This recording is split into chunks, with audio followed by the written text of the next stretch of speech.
안녕하세요. 오늘은 인도 북동부 아삼주로 이동하기로 한 날이지만 아시시 바베시가 만나고 싶다고 해서 델리에 하루 더 머물렀습니다. 오전 10시에 바베시와 인도 종교 문화를 총괄하는 분을 함께 만나 어제 끝난 GBS 행사에 대한 의견을 나누었습니다. 스님은 지금은 비록 인도의 불교인 수가 적지만 그래도 인도가 불교의 발생지이니 인도 정부가 좀 더 적극적으로 불교 유적을 보호하는 일과 세계 불교의 지도적 역할을 해줄 것을 요청했습니다. 그리고 가야 불교 연구에도 인도 정부가 적극적으로 협력할 것을 약속했습니다. 그리고 GBS 행사 기간 동안 머물렀던 디 아쇼크 호텔을 나와 바하르 간지의 모텔로 이동했습니다. 원고를 교정하고 휴식을 한 후에 아시시 바베시가 소개하는 델리 대학 불교학과 교수님, 외교부 참사관 한 분과 저녁 식사를 함께하며 가야 불교의 역사적 사실 규명에 대해 함께 연구하기로 하였습니다. 저녁 식사를 마치고 숙소에 돌아오니 밤 10시가 되었습니다. 내일은 인도 아삼주에 둘러 차크마 불교인들을 만나보려고 합니다. 오늘은 법문이 없었기 때문에 지난주 금요 증문지설에서 있었던 내용을 전하며 글을 마칩니다. 중학생 자녀를 둔 엄마입니다. 자녀가 다툴 때 부모가 어떤 관점으로 지켜봐야 하는지 궁금합니다. 쌍둥이 남매가 잘 지내다가도 한 번씩 큰 소리로 싸우곤 합니다. 대부분은 내버려 두지만 제가 집중해서 일해야 하거나 좁은 차 안에서 큰 소리로 싸움이 나면 저까지 감정에 휩싸여서 큰 소리를 치게 되는 경우가 많습니다. 또한 싸움의 원인을 제공한 아이를 많이 혼내게 됩니다. 그러고 나면 후회하게 됩니다. 아이들이 싸울 때 현명하게 다스리는 방법이 있을까요? 애들은 서로 싸우는 게 정상입니다. 여러분들은 자신의 자녀하고도 싸우잖아요. 어른인 부모도 애들과 싸우는데 애들끼리 서로 싸우는 것은 너무 당연합니다. 엄마도 애들이 싸우는 것을 보고 화가 나서 큰 소리를 치듯이 애들도 자기 마음에 안 들기 때문에 큰 소리를 치는 겁니다. 아이들의 잘못이 아니라 엄마를 보고 배운 것이다. 이렇게 봐야 합니다.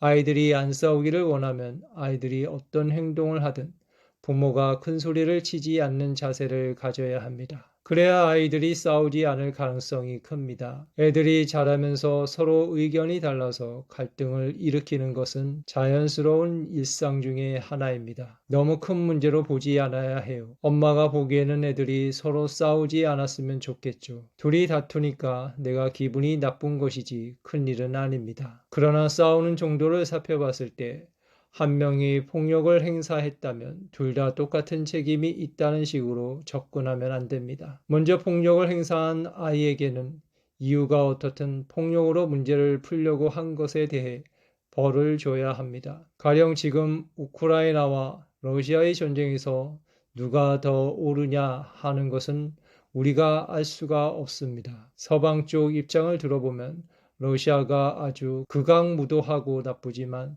러시아 쪽 입장을 들어보면 그렇지 않습니다. 그렇다고 둘 다 똑같다고 보면 안 돼요. 갈등이 있었던 상황은 이해하지만 러시아가 무력을 사용해서 먼저 침공한 것은 국제법 위반입니다. 이유가 어떻든 무력 침공은 잘못됐다고 봐야지 러시아는 악이고 우크라이나는 선이라고 봐서는 안 됩니다.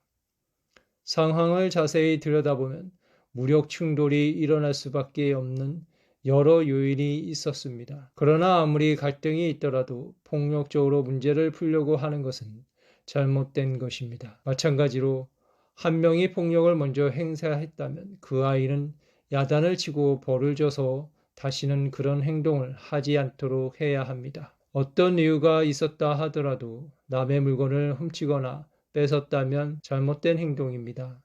남매 사이에 성추행적인 어떤 행동을 했거나 심한 욕설을 했거나 거짓말을 했다면 이것은 교정이 되어야 할 행동입니다. 이런 행동들은 우리 사회에서도 범법 행위에 들어갑니다. 단순히 윤리적인 문제가 아니라 범법 행위라는 점을 아이가 알도록 해야 해요. 그런 관점에서 둘 다 똑같다고 보면 안 됩니다. 가해자에게 분명히 책임을 물어야 합니다. 그래야 아이가 정상적인 시민으로 성장할 수 있습니다. 그 외의 문제들은 가능하면 부모가 간섭하지 않는 것이 좋습니다. 특히 내가 성질이 나서 고함을 지르는 것은 아이들의 성장에 좋지 않아요.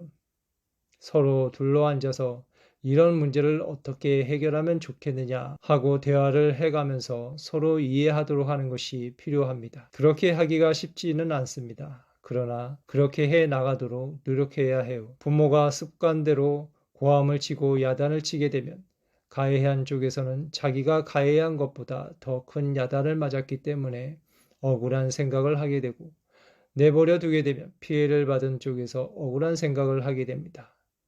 그 결과 부모가 많은 애를 썼음에도 불구하고 시간이 흐르면 아이들에게 엄마는 오빠 편만 들었다, 엄마는 동생 편만 들었다, 이런 원망심이 생깁니다. 이미 그렇게 했으면 나중에 아이들의 원망을 받아들여야 합니다. 그리고 앞으로는 그런 원망이 생기지 않도록 해야 합니다. 그렇다면 아이들이 싸우고 있는 상황에서는 일단 제가 한 걸음 물러서 있는 게 좋을까요?